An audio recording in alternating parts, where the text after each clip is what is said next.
Price the Lord. ദൈവനാമത്തിന് മഹത്വമുണ്ടാകട്ടെ. എല്ലാ പ്രിയപ്പെട്ടവർക്കും കർത്താവായ യേശുക്രിസ്തുവിൻ്റെ നാമത്തിൽ ഞാൻ എൻ്റെ സ്നേഹവന്ദനങ്ങൾ അറിയിക്കുന്നു. എവിടെയെങ്കിലും രോഗമുണ്ടെങ്കിൽ ആ രോഗത്തിന് നമുക്ക് സൗഖ്യം വേണം.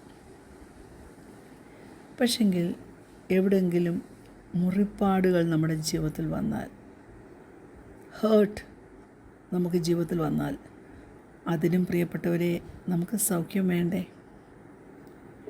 നമ്മൾ ജീവിക്കുന്ന ലോകം തകർന്ന ഒരു ലോകത്തിലാണ് നാം ജീവിക്കുന്നത്. ദുഷ്ടൻ്റെ അധീനതയിൽ കിടക്കുന്ന ഒരു ലോകത്തിലാണ് നാം ജീവിക്കുന്നത്. അവിടെ റിജക്ഷനുണ്ട്, അവഗണന. കുഞ്ഞെ, ഒരു പരിഗണന പോലും നിനക്ക് തരാത്തവരുടെ ഇടയിലല്ലേ നീ കിടക്കുന്നത്. ഭയം, കൂടാതെ ഡെസ്പറേഷൻ, ഇങ്ങനെയൊക്കെയുള്ള വലിയ കഷ്ടത അല്ലെങ്കിൽ സഫറിങ്സ് വരുമ്പോൾ നമ്മുടെ പ്രത്യാശ നഷ്ടപ്പെട്ടു പോകരുത് കേട്ടോ.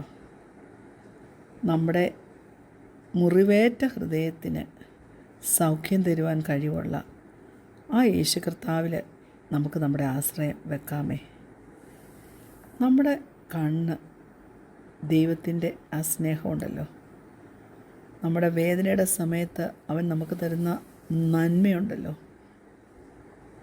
അവൻ നമുക്ക് തരുന്ന ആ ഹീലിംഗ് ഉണ്ടല്ലോ, ആ ഹീലിങ്ങിലേക്ക് ഗൈഡ് ചെയ്യുന്നവനെ പരിപൂർണമായിട്ട് നമുക്ക് ആശ്രയിക്കാം. ഇന്ന് അല്പനേരത്തെ ചിന്തയ്ക്കായിട്ട് ഉൽപ്പത്തി പുസ്തകം 16-ാം അധ്യായം അതിൻ്റെ 13-ാം വാക്യം. എന്നാറെ അവൾ, എന്നെ കാണുന്നവനെ ഞാൻ ഇവിടെയും കണ്ടുവോ എന്ന് പറഞ്ഞ് തന്നോട് അരുളി ചെയ്ത യഹോവയ്ക്ക്, ദൈവമേ, നീ എന്നെ കാണുന്നു എന്ന് പേർ വിളിച്ചു. Praise God. എന്നാറെ അവൾ എന്ന് പറയുമ്പോൾ ആരായി അവൾ? ഹാഗാറിനെക്കുറിച്ചാണ് പറയുന്നത്. ഒരു മരുഭൂമി ഒന്ന് ഓർത്തേ, ഒരു ബാരൻ പ്ലേസാണ്, അവിടെ ഒന്നും വളരത്തില്ല. പക്ഷേ ഹാഗാറിന് ജീവൻ വന്നത് ആ മരുഭൂമിയിൽ അവൾക്ക് ഒരു ജീവൻ കിട്ടിയത്. അവളോട് അസൂയ ഉണ്ടായിരുന്ന സാറായി അബ്രഹാമിൻ്റെ വീട്ടിൽ നിന്ന് അവളെ അടിച്ചിറക്കി.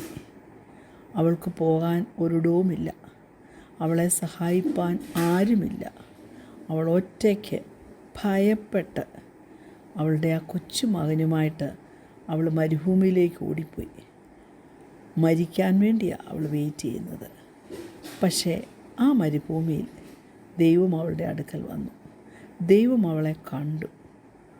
ദൈവപൈതലേ, ഹാഗാർ ഭയപ്പെട്ടിരുന്നപ്പോൾ, ഹാഗാർ റിജക്റ്റഡ് ആയിരുന്നപ്പോൾ, ഓർക്കണേ, നമ്മുടെ ദൈവത്തിന് അവളുടെ പേര് പോലും അറിയാം. അവളുടെ മുമ്പിലൊന്നുമില്ല, നിരാശ മാത്രം.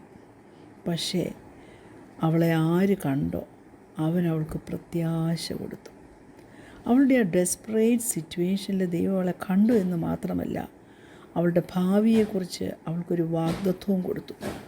അവൾക്കുള്ള വാഗ്ദത്വവും കൊടുത്തു, അവളുടെ തലമുറയ്ക്കുള്ള വാഗ്ദത്വവും ദൈവം കൊടുത്തു. നമുക്കറിയത്തില്ല ഹാഗാർ ദൈവത്തെ ഫോളോ ചെയ്യാനായിട്ട് ചൂസ് ചെയ്തോ ഇല്ലയോ എന്നൊന്നും. ഹാഗാറിൻ്റെ ഹൃദയം ദൈവവുമായിട്ട് എങ്ങനെയുള്ള അടുപ്പത്തിലായിരുന്നു എന്നൊന്നും നമുക്കറിയത്തില്ല. പക്ഷേ ദൈവം അവളെ സ്നേഹിച്ചു, ദൈവം അവളെ പ്രൊട്ടക്റ്റ് ചെയ്തു. ദൈവത്തിൻ്റെ ദൃഷ്ടിയിൽ അവൾ വിലയുള്ളവളായിരുന്നു.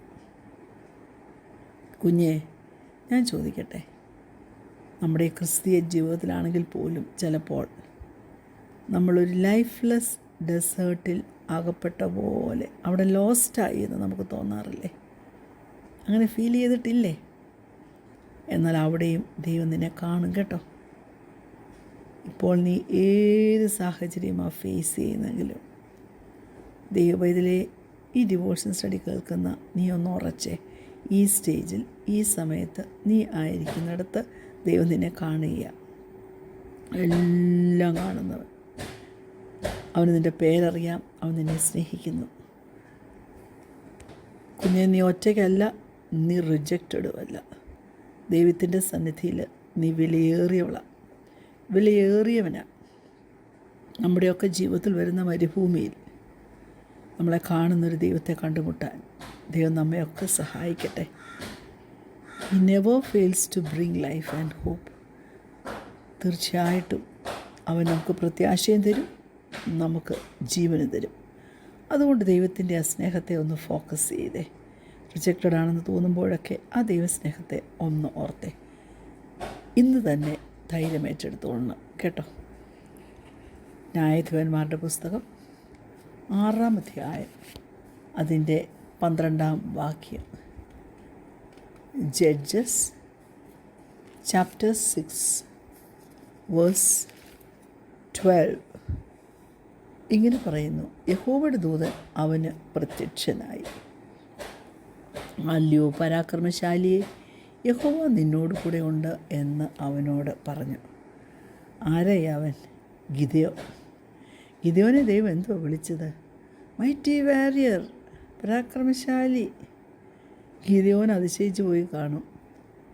ദൈവമേ, ഞാൻ എന്നോട് തന്നെ പറഞ്ഞിരുന്ന ചില കാര്യം ദൈവമേ നീ അറിഞ്ഞോ? ആ കാലഘട്ടത്തിലെ ആ ദേശത്തെ ഏറ്റവും വീക്കസ്റ്റായിട്ടുള്ള ഫാമിലിയാണ് ഗിദെയോൻ്റെ ഫാമിലി. ആ ഫാമിലിയിലെ ഏറ്റവും ഇളയവനാണ് ഗിദെയോൻ തുടർമാനം പായത്തിനൊരടിമയായിട്ട് ജീവിച്ചൊരു വ്യക്തിയാണ്. തന്നെയുമല്ല, മുന്തിരിച്ചക്കിൻ്റെ അവിടെ അവൻ ഹൈഡ് ചെയ്തിരിക്കുക. എപ്പോഴാണ്?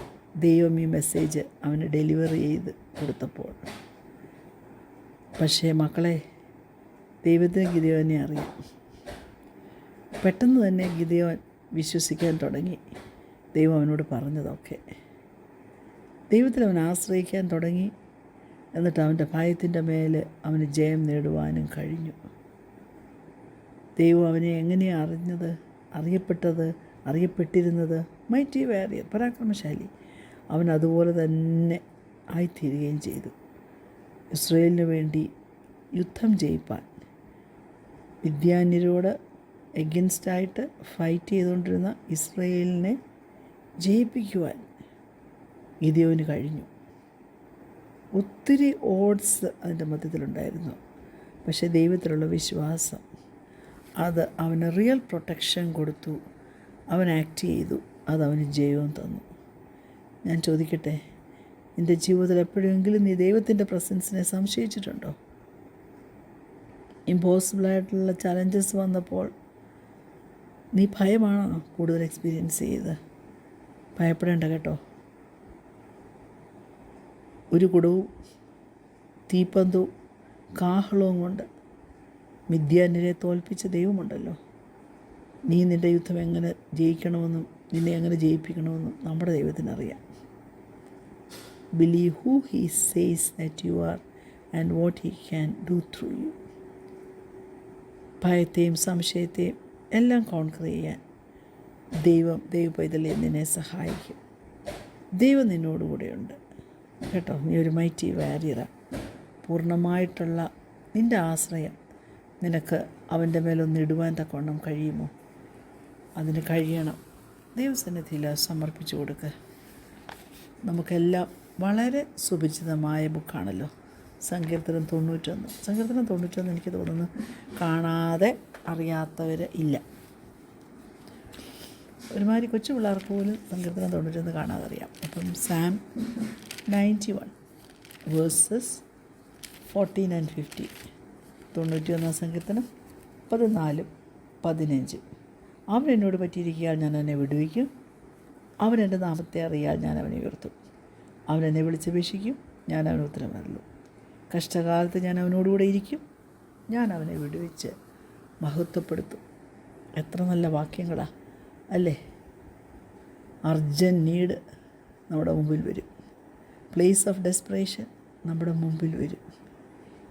ഇതിൽ കൂടെ കടന്നു കയറുമോ, ഞാൻ നടന്നു പോകുമോ, ഞാൻ ഇതിനെ അതിജീവിക്കുമോ എന്നൊക്കെ നീ നിൻ്റെ മനുഷ്യ ബുദ്ധിയിൽ ചിന്തിക്കുകയും ആ പ്രോബ്ലത്തെ ടാക്കിൾ ചെയ്യാൻ പറ്റുമെന്ന് ശ്രമിക്കുകയും ചെയ്യും. പക്ഷേ നിനക്ക് കിട്ടുന്ന ഡിസപ്പോയിൻമെൻ്റ് ആയിരിക്കും കേട്ടോ.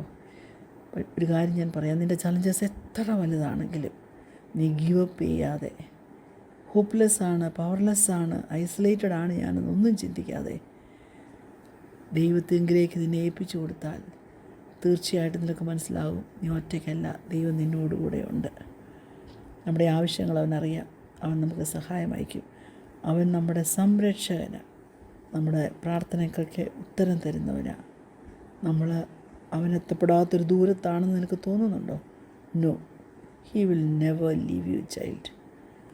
അതുകൊണ്ട് വലിയൊരാവശ്യം ഏറ്റവും ലാസ്റ്റായിട്ട് നിൻ്റെ സമയത്ത്, നിൻ്റെ ജീവിതത്തിൽ ഏത് സമയത്താവുന്നു അതൊന്ന് ഓർത്തേ. അതിനകത്ത് നിൻ്റെ സ്വന്തം ശക്തി കൊണ്ടാണോ നീ ജയിച്ചത്? സ്വന്തം ബുദ്ധി കൊണ്ടാണോ നീ ആ പ്രോബ്ലം സോൾവ് ചെയ്തത്? അതോ നീ ദൈവത്തെങ്കിലേക്ക് തിരിഞ്ഞ് സഹായം ചോദിച്ചോ? ഹ്യൂമൻ സൊല്യൂഷൻസൊക്കെ ഒരു വിധത്തിലൊക്കെ ഒരു പരിധിവരെ സഹായിക്കും, പക്ഷേ true help comes from God. അതുകൊണ്ട് നമുക്ക് ഉത്തരമരുളുന്നതിനെ വിളിച്ചപേക്ഷിക്കുക, അവൻ്റെ അടുക്കിലേക്ക് നീങ്ങ്. നീ വിചാരിക്കുന്നതിലും അധികം കരുതൽ അവൻ നിനക്ക് തരും. He's with you. His merciful help and gracious love are endless. കണ്ണിലടയ്ക്കാൻ പ്രാർത്ഥിക്കാം. ഞങ്ങളെ സ്നേഹിക്കുന്ന ഞങ്ങളുടെ നല്ല ദൈവമേ, സ്വർഗീയ പിതാവേ, ഭയപ്പെടുന്ന അവസ്ഥയിൽ, നീറുന്ന വേളയിൽ, പ്രൊജക്റ്റഡ് ആണെന്ന് തോന്നുമ്പോൾ, ഒരു പരിഗണനയും ലഭിക്കാതിരിക്കുന്ന സമയത്ത് ദൈവത്തിൽ ആശ്രയിക്കുമ്പോൾ, യാതനയുടെ ശബ്ദം കേട്ട് ഉത്തരവല്ലെന്ന കർത്താവിൻ്റെ സന്നിധാനത്തിൽ ഞങ്ങളെ പരിപൂർണമായിട്ട് സമർപ്പിക്കുന്നു. നീ സഹായിച്ചാട്ടെ. പ്രാർത്ഥനയുടെ സ്തോത്രം യേശുവിൻ്റെ നാമത്തിൽ തന്നെ. ആമേൻ. Praise the lord. God bless you all.